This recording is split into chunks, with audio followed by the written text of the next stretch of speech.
High, আমি শ্রেয়া। আর আমার আরও একটা ব্লগে ওয়েলকাম সবাইকে। কাল তো সকাল থেকে বৃষ্টি স্টার্ট হয়েছিল, আর আমি ঘুম থেকে উঠে দেখলাম ঘন্টু আমার কাছে এসে শুয়ে পড়েছে। মানে ও সকালবেলায় বাইরে যায় ঘুরতে, তারপরে এসে আমার কাছে শুয়ে পড়ে। ম্যাক্সিমাম দিন তাই করে, তো কালকেও দেখলাম যে শুয়ে পড়েছে। তারপরে আমি উঠলাম, উঠে রোজকার দিনের মতো বেশ কড়া করে এক কাপ কফি হাতে বসলাম কাজে। আমার অনেকগুলো ছোট ছোট কাজ বাকি ছিল, সেগুলোই একটা একটা করে কমপ্লিট করলাম। আর কাল না আমি অনেকগুলো মিনিয়েচার বানিয়েছি বসে বসে। আমার না খুব ভাল লাগে মিনিয়েচার জিনিসপত্রগুলো বানাতে, যেহেতু আমি এখন খুব লোটাস পন্ড বানাচ্ছি, মানে আমার ভালো লাগছে লোটাস পন্ড বানাতে।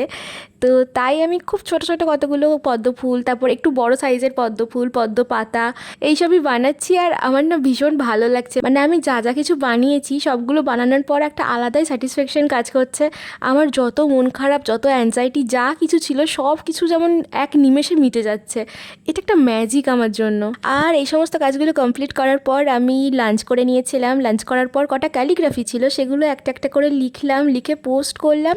এসব করতে করতে বিকেল হয়ে গেছিলো, মানে বিকেল পেরিয়ে সন্ধে হয়ে গেছিলো আর কি। আর কাল তো আমি জিমও যাইনি, আমার ভালো লাগছিল না, একটু মনটা খারাপ করছিল আর কি। তো তাই একটু সুন্দর করে সেজেগুজে রেডি হচ্ছিলাম, শাড়ি পরেছিলাম।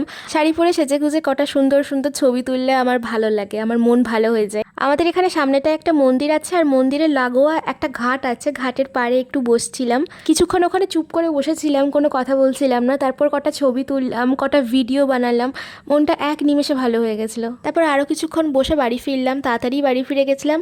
আর কাল আর বাইরে চা খাইনি, ভালো লাগছিল না।